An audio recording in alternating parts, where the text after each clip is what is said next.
الکریم اما بعد فاعوذ باللہ من الشیطان الرجیم بسم اللہ الرحمن الرحیم۔ آج مجھے جس موضوع پر لب کشائی کرنے کا موقع ملا ہے وہ ہے لہو مجھ کو رلا دی ہے جوانوں کی تن آسانی پر۔ جناب اعلیٰ، رات کا آخری پہر میں اپنے نام آئے سرخ رنگ سے لکھے خط کو کھولتا ہوں۔ یہ سرخ رنگ روشنائی کا نہیں بلکہ یہ رنگ ہے ظلم و ستم اور وحشت و بربریت کے ہاتھوں شکار ہونے والے معصوم افراد کے لہو کا۔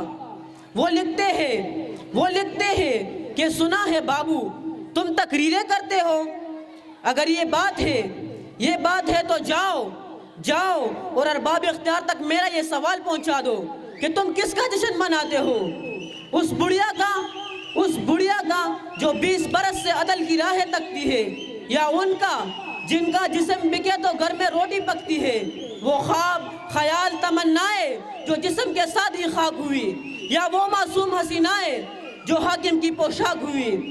اس دیش کی اب وہ حالت ہے، دکھ روتا ہے، غم جلتا ہے۔ عامر بن عزیز اب جب حور کی کوکھ میں پلتا ہے، نہ امن کی کرنیں پھوٹتی ہیں، نہ ظلم کا سورج ڈلتا ہے، نہ زندگی کی شام ہوتی ہے، نہ غریب کا پہیہ چلتا ہے۔ تم کس کا جشن مناتے ہو؟ اس دیش کا جو تقسیم ہوا، اس تن کا جو دو نیم ہوا، ارے کس کے گیت سناتے ہو؟ تم کس کا جشن مناتے ہو؟ جناب اعلیٰ، بات تو سچ ہے مگر بات ہے رسوائی کی کہ ہوا کے دوش پہ اڑنے والے یہ شاہ سوار، وطن عزیز کی پناہ کو بقا کا نام دینے والے یہ غدار، عرض پاک کی پاکی کو بالیدگی میں بدلنے والے یہ عیار، یہ شاہین، یہ اقبال کا شاہین، زبان جس کی کالی ہے، منہ میں جس کے گالی ہے، کان میں جس کے بالی ہے، یہ شاہین، یہ اقبال کا شاہین کہ جس کی خاک لائی کے تعظیم ملائک تھی، وہ آج عرش کی بلندیوں سے گرانے جانے کے بعد فرش کی پاتال میں جا بسا ہے۔ آج جس کے آنکھوں میں پڑے ہوئے پردے تو دکھائی دیتے ہیں، افسوس یہ پردے شرم و حیا کے نہیں بلکہ بے شرمی اور بے حیائی کی چالیاں ہے۔ آج جس کے سماعتوں سے ٹکرانے والی آواز تو سنائی دیتی ہے، افسوس صد افسوس یہ آواز کوئی مدرس کا لفظ نہیں بلکہ چند مکروہ گنگروں کی چنکار ہے۔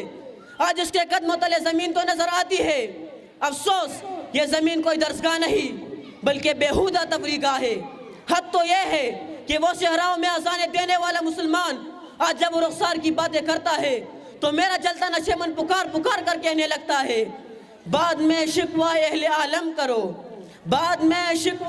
عالم کرو، پہلے ایمان والوں کا ماتم کرو۔ کیسے شیدائی ہم اسلام کے رہ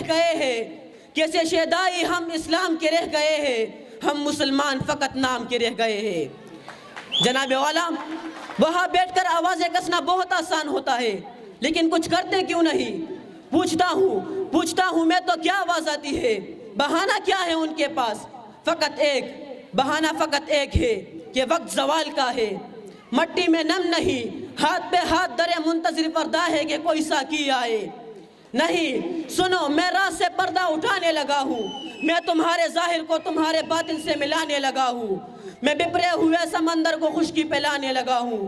سنو تاریخ کیا کہتی ہے کہ وقت تو وہ بھی زوال کا تھا جب تمہارا ابراہیم آتش نمرود میں کود پڑا، وقت تو وہ بھی زوال کا تھا جب تمہارا موسیٰ دریا میں اتر گیا، وقت تو وہ بھی زوال کا تھا جب تمہارا بلال عرب کے تپتے صحرا میں احد پکارتا رہا، وقت تو وہ بھی زوال کا تھا جب تمہارے 313 مجاہد ہزاروں کے لشکر سے ٹکرا گئے، وقت تو وہ بھی زوال کا تھا جب طارق بن زیاد جبل الطارق کے ساحلوں پر کشتیں چلاتا رہا، وقت تو وہ بھی زوال کا تھا جب پاک فوج کے جواسینوں میں بم باندھ کر دشمنوں کے پرخچے اڑاتے رہے اور یہی کہتے چلے گئے کہ تختہ و تخت میں سے ایک چنا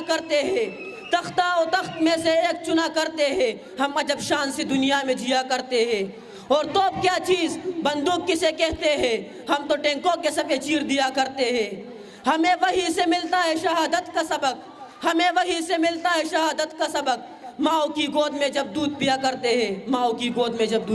ہیں، والسلام۔